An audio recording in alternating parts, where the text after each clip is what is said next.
trabajar con las operaciones entre subespacios vectoriales. Vamos a empezar con la primera, vamos a definir la intersección. Para eso necesitamos dos subespacios, el A y el B, dos subespacios de un espacio B, ¿sí? O sea que nosotros tenemos un espacio B, ¿sí? Y aquí adentro, de este espacio vectorial, estaríamos teniendo estos dos subespacios. ¿Cómo definimos la intersección? Bueno, la intersección entre los subespacios, entre A y B, está definida como los vectores que están en B, o sea, los vectores que están en esta bolsa, que tienen una característica. ¿Cuál es esa característica? Que el vector está en A y también está en B, o sea, que está en los dos lados. Si está en los dos lados, está en el conjunto intersección. Quiere decir eso que si esto es el subespacio A y esto es el subespacio B, ¿sí? Los elementos que cumplen ambas condiciones, o sea que está tanto en el A como en el B, estos vectores que están acá, ¿sí? Estos vectores van a conformar el conjunto A intersección B. Yo dibujé los dos subespacios aquí adentro de esta manera, ¿sí? Colocando siempre ahí, colocando una intersección entre ellos. ¿Podría estar pasando que no existe intersección entre ellos? O sea, que no exista zona común entre los dos subespacios. Y fíjense que eso no sería posible. ¿Por qué? Porque si A es un subespacio, contiene el nulo, ¿no? Contiene el elemento neutro. Y si B es un subespacio, también contiene el elemento neutro. ¿De dónde? El elemento neutro de B. Quiere decir que siempre entre los subespacios, todos los subespacios que estén acá dentro de B, van a compartir al menos ¿qué cosa? El elemento neutro, ¿sí? El nulo. Pueden compartir el nulo y muchísimos elementos más, o solamente el nulo. Entonces siempre va a haber una zona de intersección. Siempre va a haber elementos de intersección entre los dos subespacios que están incluidos en un espacio vectorial. Siempre. De hecho, hay una cosa más fuerte que podemos decir. Podemos decir que el conjunto A intersección B es un subespacio vectorial ¿de dónde? De B. O sea que con eso estoy diciendo muchas cosas más. No solamente que acá está el nulo, sino también estoy diciendo que acá adentro se está cumpliendo la ley de composición externa, la ley de composición interna, ¿sí? Las condiciones necesarias y suficientes para que un conjunto sea un subespacio. O sea, esto, que es la intersección entre los dos subespacios, es un subespacio también, ¿sí? Se puede demostrar. Vamos a plantear un ejemplo. El ejemplo está dado de esta manera. Yo tengo estos dos subespacios de R3 formados por vectores que cumplen esta condición en el A y en el B cumplen esta otra condición. Yo tengo dos alternativas básicamente para poder resolver este ejercicio y encontrar la intersección entre los subespacios. Una es una forma que vamos a llamar gráfica, ¿sí? Gráficamente. ¿Qué quiere decir eso? Bueno, gráficamente lo que deberíamos pensar es qué representa esta expresión relacionada con el conjunto, con el subespacio A, y qué representa esta expresión relacionada con el subespacio B. Si ustedes se fijan, esta expresión que está acá representa la ecuación de un plano, obviamente un plano que pasa por el origen, porque esto es un subespacio. Entonces nosotros podríamos decir que, por ejemplo, A, ¿sí?, es un plano de R3. Bien. Y B representa ¿qué cosa? Una recta que tiene como director el 2 o 1 menos 3 y también pasa por el origen. Entonces ahora me pongo a pensar, ¿qué posibilidades, cómo se podría estar encontrando esta recta y este plano? Bueno, una posibilidad va a ser que la recta corte al plano, ¿sí?, con algún ángulo. En ese caso, ¿qué vamos a decir? Que ese punto de corte, sin dudas, va a ser el elemento nulo. ¿Por qué?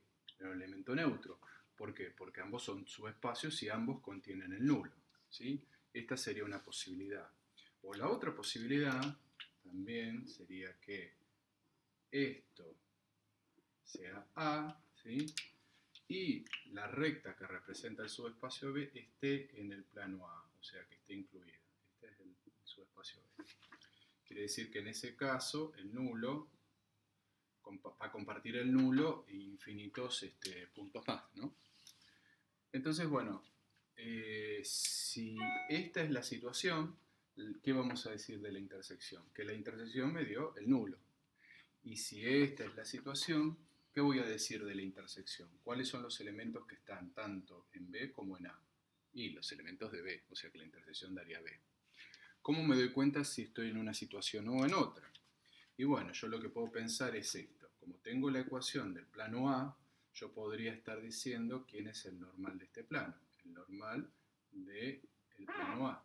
El normal del plano A es el 1, 1, menos 1, ¿no? Que serían estos coeficientes.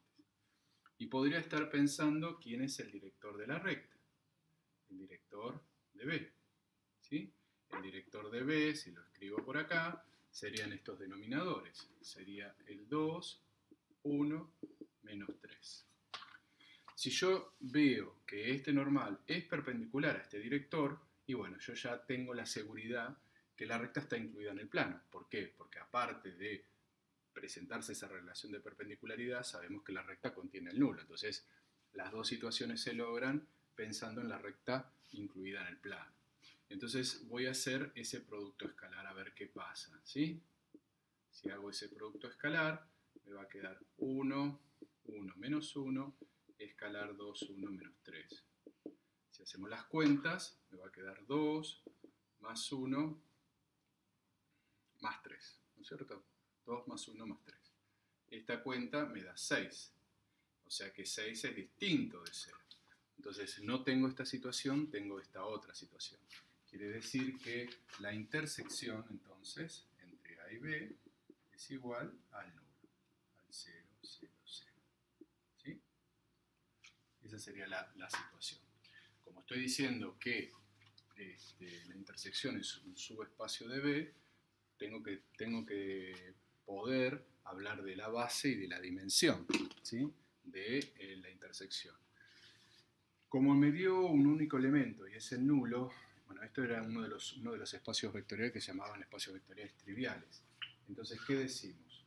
Decimos que este espacio carece de base, no tiene base, porque la base que eran vectores LI, bueno, acá no hay vectores LI, carece de base, ¿sí?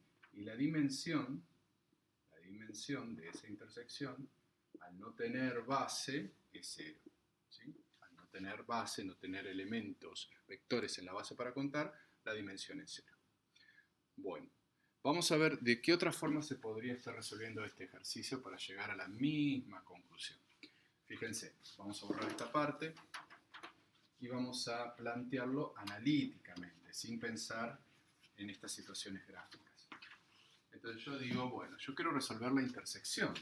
Bueno, la intersección, ¿qué va a ser? La intersección entre los subespacios se va a resolver como la intersección entre el plano y la recta. ¿Sí?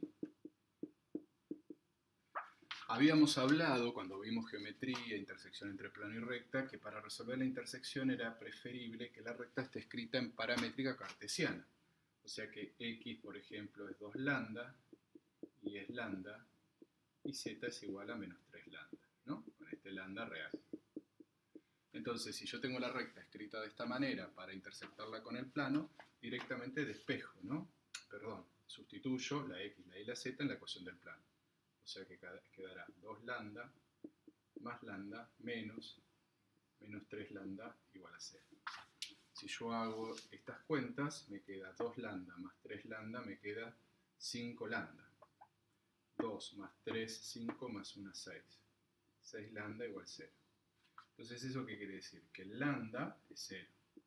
Y si el lambda es 0, voy a esta ecuación y de acá me da que el valor o el elemento que es común a los dos es el x igual a 0, y igual a 0 y z igual a 0, ¿no? Que es justamente la respuesta que nosotros encontramos analizando este problema gráficamente. Estas alternativas que tenemos las podemos utilizar, ¿por qué? Porque estamos trabajando en el espacio R3. Hasta R3 tenemos un sustento gráfico, podemos analizar y tenemos esa doble alternativa. Después de R3 ya la alternativa que nos queda es la alternativa analítica. Por eso hay que aprender a trabajar de las dos maneras. Voy a este ejemplo de intersección de subespacios donde la resolución pasa por una cuestión analítica, ¿no? Entonces, ¿Cómo vamos a plantear este problema? Me están diciendo que W1 y W2 son dos subespacios de R2×2, donde le pasa esto, ¿sí? Recuerden que si la matriz es una matriz cuadrada, ¿sí? La forma de escribir esta matriz va a ser A11, A12, A21, A22. Entonces, ¿qué le pasa a esta matriz? Si está en W1, le pasa que si hacemos la suma de esto más esto, o sea, esto más esto más esto más esto, la suma de estos cuatro elementos da 0. Esas son las matrices que están en W1. Y las matrices que están en W2, lo que le pasaría es, bueno, que haciendo esta otra cuenta con A11, A12, A21, A22, que son esos elementos, esta cuenta da 0.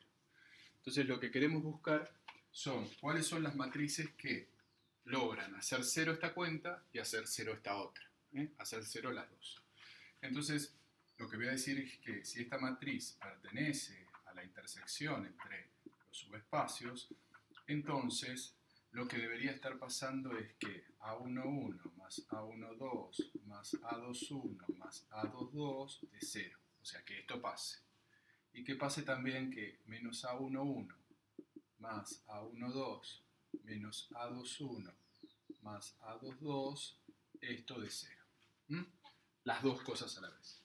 Bueno, si planteamos acá Gauss-Jordan para ver a dónde nos lleva este sistema, tenemos 1, 1, 1, 1, 0. Tenemos menos 1, tenemos 1, tenemos menos 1 y tenemos 1 y tenemos 0. ¿Sí? Bueno, vamos a empezar a pivotear. Si pivoteo acá, me queda 1, 0, 1, 1, 1, 0. Hacemos los transformados, queda 1 más 1, 2, queda menos 1 más 1, 0, queda 1 más 1, 2. Y esto es 0. ¿Sí? Bien. Acá yo ya podría seguir pivoteando, pero en definitiva, si divido toda esta fila por 2, ¿sí? Me quedaría, si divido todo por 2, me quedaría 1, 1, 1, 0. Y esta me quedaría 0, 1, 0, 1, 0. ¿Sí? Bien, si elijo, por ejemplo, el pivote acá, vamos a ver si lo podemos escribir acá abajo. Si elijo el pivote ahí, me quedaría 1, 0, me quedaría 1, 0, me quedaría 0, 1 y 0. Y acá me quedaría 1, acá me quedaría 1 menos 1 que es 0, y acá me quedaría 0. Y ahí ya paro, no puedo pivotear más. Entonces, desde acá puedo escribir el sistema. El sistema que me queda, ¿cuál va a ser? Esta era la columna del A11, A11. Esta es la columna del A12, esta es la columna del A21. A21, esto más esto tiene que darme 0. Esta columna que está acá es la del A12. A12 más, ¿quién? Esta columna, la última, será el A22. Tiene que ser igual 0. O sea, los elementos tienen que cumplir esto que estamos diciendo acá. Entonces, lo que podemos decir es lo siguiente. Podemos decir de acá que el A11 es exactamente igual al opuesto del A21. Tiene que ser eso, ¿no? Y de acá, ¿qué decimos? De acá podemos decir que el A12 es igual al opuesto del A22. ¿Ok? O sea que podríamos pensar en eso. ¿Qué quiere decir esto? Que la matriz que cumple las dos características, ¿cuál va a ser? Bueno, va a ser una matriz, vamos a escribirlo así, que W1 interceptado W2 va a ser igual a una matriz que vamos a llamar C, ¿sí? Perteneciente a R2×2, tal que le pasa esto. ¿Qué sería eso? Vamos a escribir la forma de la matriz. ¿Sí? Si este elemento es el A11, o vamos a escribir así, el A11 es el menos A21, ¿sí? El A11 es el menos A21. El A21 es el A21, el elemento que va acá abajo. Y después, ¿qué decimos? Que el A12 es menos el A22, o sea que esto es menos A22. El A12 que va acá es menos A22, o sea que escribimos A22. ¿Y este elemento quién es? A22. ¿Sí? O sea que la forma que tendría esa matriz sería la siguiente. Esto, y acá deberíamos escribir que el A21 pertenece a los reales y que el A22 también pertenece a los reales. Entonces, esta es la matriz, la forma que tiene la matriz, para que cumpla ambas condiciones a la vez. Por ejemplo, yo podría pensar una matriz que cumpla esto, sería la menos 1, 1, ¿sí? La menos 2, 2. ¿Sí? Fíjense, si esto es menos 1, esto tiene que ser 1, y si esto es menos 2, esto tiene que ser 2. Si nosotros hacemos estas cuentas, ¿esta cuenta cuál era? Bueno, era la suma de todo, ¿no? Y yo hago menos 1, menos 3, esto me da 3, la suma da 0. Y si hago esto, menos A1, 1 sería 1, menos 2, menos 1, más 2. Esa cuenta también daría 0. O sea que las matrices que cumplen ambas condiciones son matrices de este tipo, ¿sí? Este entonces sería el resultado. Bien, lo que podríamos pensar ahora es, bueno, cuál es la base y cuál es la dimensión de esta intersección. ¿Cuál es la base y cuál es la dimensión? Vamos a borrar esta parte que está acá y vamos a pensar. Recuerdan que la dimensión del espacio coincide con las variables libres que necesito definir para generar un elemento del espacio. En este caso, ¿cuántas variables necesito definir para generar una matriz que esté en este espacio de intersección?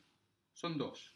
Entonces eso a mí me va a permitir decir que la dimensión de la intersección va a ser igual a 2, porque hay 2 variables libres. Entonces, si yo quiero la base ahora, una base de esa intersección, tendría que estar pensando en cuántos vectores. Tendría que estar pensando en 2 vectores, ¿no? Porque la dimensión me dio 2. Cuando hablo de vectores, recuerden que los vectores, cuando estamos en espacios vectoriales, los vectores pueden ser vectores, pueden ser matrices, pueden ser polinomios.